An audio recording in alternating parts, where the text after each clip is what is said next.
श्री शिवाय नमस्तुभयम। दोस्तों, जैसा कि आप सभी लोग जानते हैं कि 28 दिसंबर 2025 रविवार के दिन यहां पर पौष महीने की शुक्ल पक्ष दुर्गाष्टमी व्रत पड़ रही है। इसीलिए दोस्तों, इस दिन का महत्व बहुत ही ज्यादा बड़ा होता है और इस दिन आप लोगों को एक दीपक वाला उपाय जरूर करना चाहिए, जो कि पंडित जी ने अपनी अभी की ही कथा में यहां पर बताया हुआ है। तो दोस्तों, इस उपाय को आपको कैसे करना है, कब करना है, कहां पर करना है और को करते समय आपको किन किन बातों का ध्यान रखना है, यह सारी जानकारी हम आपको इस वीडियो में देंगे। तो चलिए दोस्तों, उपाय को शुरू करते हैं। देखिए, यह दिन इतना खास होता है, इतना महत्वपूर्ण होता है। देखा गया है कभी कभी बड़े बड़े पूजा पाठ अनुष्ठान से जो मनोकामना पूर्ण नहीं होती है, वह 28 दिसंबर 2025 पौष महीने का रविवार अष्टमी तिथि के दिन एक छोटे से उपाय करने से ही मनोकामना पूर्ण हो जाती है। और बहुत सारे लोगों ने इस उपाय को किया भी है और उनको इस उपाय को करने का फल भी जरूर मिला है। अगर आप लोग भी इस उपाय को 28 दिसंबर 2025 पौष महीने का रविवार अष्टमी तिथि के दिन करना चाहते हैं, तो आप इस उपाय को पहले अच्छे से समझ लेना, सुन लेना, उसके बाद करना। आपको इस उपाय का फल जरूर मिलेगा। और इस उपाय को करने से आपके घर में चाहे किसी प्रकार की दुहक और समस्या क्यों ना चल रही हो, आपको उसका कारण भी नहीं पता है कि भाई यह समस्या किस कारण से चल रही है। उसका कुछ भी कारण हो सकता है, जैसे पितृदोष हो सकता है या किसी भी तरह का मंगल दोष भी हो सकता है, और भी बहुत तरह के दोष होते हैं, कुछ भी हो सकता है। पर आपको इस उपाय को करने के लिए अपने दोष को पता लगाने की भी जरूरत नहीं है। 28 दिसंबर 2025 पौष महीने का रविवार अष्टमी तिथि के दिन इस एक दीपक वाला उपाय को आप लोगों को कर लेना है। दोस्तों, अब हम समझते हैं इस वाले उपाय को हमें करना किस समय है। तो सबसे पहली बात दोस्तों, हम समझते हैं कि ये एक दीपक वाला उपाय करना किसको है। तो देखिए, यहां पर सीधी सी बात है कि एक दीपक वाला उपाय जो उपाय है, ये किस लिए किया जा रहा है। ये मनोकामना को पूर्ण करने के लिए किया जा रहा है, या आपके जीवन में जो दुख और परेशानियां हैं उनको दूर करने के लिए किया जा रहा है, या का कोई बड़ा काम है जो कि नहीं हो पा रहा है, आप उसके लिए इस उपाय को कर सकते हो। तो सीधी सी बात यह है कि आप अपनी किसी भी प्रकार की मनोकामना के लिए इस वाले उपाय को कर सकते हो। तो यह उपाय वो व्यक्ति कर सकता है जिस व्यक्ति को अपनी किसी भी प्रकार की मनोकामना भगवान शिव जी से पूर्ण करवानी हो। और अगर कोई भी माताएं बहनें जो है अपने घर की सुख और शांति के लिए, घर में धन समृद्धि को बढ़ाने लिए वाला उपाय करना चाहती हैं, तो घर की जो बड़ी माताएं बहनें होंगी वह इस एक दीपक वाला उपाय को विशेष रूप से करें, क्योंकि माताएं बहनें घर की लक्ष्मी होती हैं। और जब घर की लक्ष्मी कोई विशेष उपाय करती है तो उसका फल ही बहुत जल्दी मिल जाता है और बहुत बड़ा होकर मिलता है।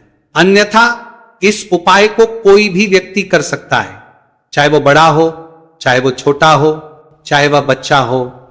जिस व्यक्ति को एक दीपक वाला उपाय समझ आ गया, वह व्यक्ति इस एक दीपक वाला उपाय को पौष महीने का रविवार अष्टमी तिथि के दिन जरूर करें, क्योंकि उसको इस उपाय को फल बहुत ही जल्द मिल जाएगा। क्योंकि 28 दिसंबर रविवार अष्टमी तिथि के दिन भगवान शिव जी बहुत आसानी से प्रसन्न हो जाते हैं। तो आइए अब हम समझते हैं कि इस एक दीपक वाला उपाय को आपको करना कैसे है और इस उपाय को करने का जो समय है वह क्या है। तो देखिए, इस 28 दिसंबर 2025 पौष महीने का रविवार अष्टमी तिथि के दिन किए जाने वाले यह एक दीपक वाला जो उपाय है, यह मुख्य रूप से सुबह के समय होगा। किस समय होगा? सुबह के समय होगा।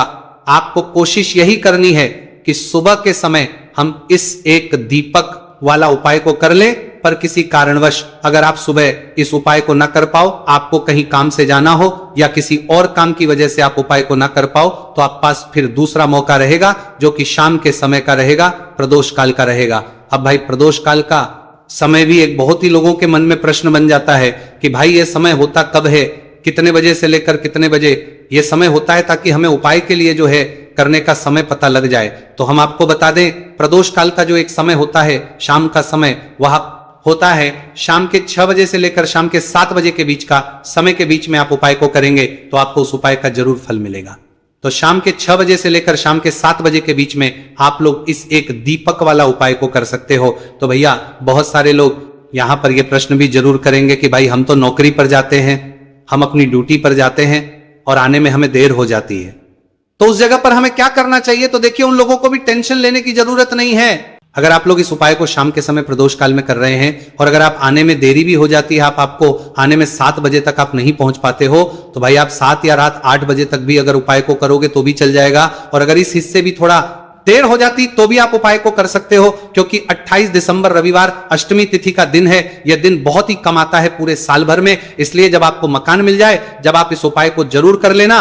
कोई भी उपाय हो आप कभी भी कर सकते हो। 28 दिसंबर 2025 रविवार अष्टमी तिथि के दिन बस कोशिश करना कि समय के थोड़ा अंतर्गत ही कर लो, पर किसी कारणवश अगर ना कर पाओ तो फिर आप थोड़ा देरी से भी कर सकते हो, आपको उपाय का फल जरूर मिलेगा। तो चलिए जानते हैं उस विशेष उपाय के बारे में। लेकिन उससे पहले एक प्रार्थना, अगर आप चैनल पर नए हैं तो कृपया चैनल को सब्सक्राइब अवश्य कर ले। देखिए यह वीडियो बहुत ही खास है, क्योंकि इस वीडियो में हम लोग पूज्य गुरुजी द्वारा बताए गए कुछ बहुत ही खास उपायों के बारे में जानेंगे।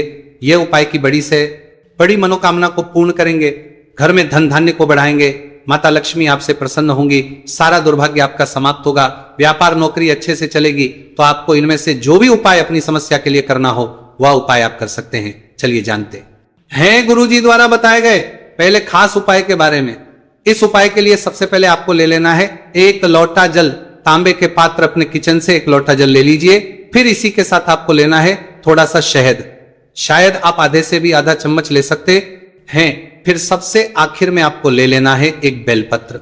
देखिए बेलपत्र का जो भी उपाय बताया जाए वो आप जरूर किया करिए, क्योंकि बेलपत्र माता पार्वती के आंसू से उत्पन्न हुई है, इसलिए ये महादेव को प्रसन्न करने के लिए बहुत ही आसान होती है।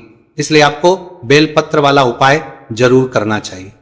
देखिए अगर आपके पास बेलपत्र नहीं है तो शिवलिंग के ऊपर जो बेलपत्र छड़ी है उसको उठाकर जल से शुद्ध करके फिर आप उसका भी इस्तेमाल कर सकते हैं। बस आपको ध्यान रखना है कि यह बेलपत्र कहीं से भी कटी फटी नहीं होनी चाहिए, और बेलपत्र की डंडी के आखिर में जो दूर होती है यानी जो डंठल होता है वो भी नहीं होना चाहिए। अब यह सारी सामग्री लेकर आपको पहुंच जाना है शिवालय। पूज्य गुरुजी ने कहा कि इसको आप सुबह करना चाहें तो सुबह कर लें और शाम को करना चाहें तो शाम को कर लें। शिवालय पहुंचने के बाद सबसे पहले आप जो एक बेलपत्र लेकर आए हैं उसकी जो सबसे आगे वाली पत्ती है, बेलपत्र में 3 पत्तियां होती हैं, ये बात आप सभी जानते हैं। उसमें जो सबसे आगे वाली पत्ती होती है जिसे हम लोग सबसे बड़ी पत्ती कहते हैं, उसी पत्ती में चिकनी साइड आपको इस शहद से ओम बना देना है। सामने आपको समझाने का प्रयास किया जा रहा है, जैसे यह बेलपत्र में ओम बनाया गया है ठीक ऐसे ही आपको से ओम बना देना है, और फिर अपनी मनोकामना बोलते हुए आपके जीवन की जो भी विशेष मनोकामना है, जो भी आप अपना कार्य सफल करवाना चाहते हैं, जिसमें भी आप सफलता को प्राप्त होना चाहते हैं, चाहे व्यापार हो, चाहे नौकरी हो, चाहे धन प्राप्ति की मनोकामना हो, चाहे विवाह की मनोकामना हो, चाहे मकान जमीन की मनोकामना हो, या कैसी भी कोई मनोकामना हो, उस मनोकामना को पूर्ण करने के लिए महादेव प्रार्थना कर लीजिए। और फिर यह एक बेलपत्र आप शिवलिंग के ऊपर समर्पित कर दीजिए। बेलपत्र की चिकनी साइड का हिस्सा यानी जिस तरफ आपने बनाया है वो शिवलिंग में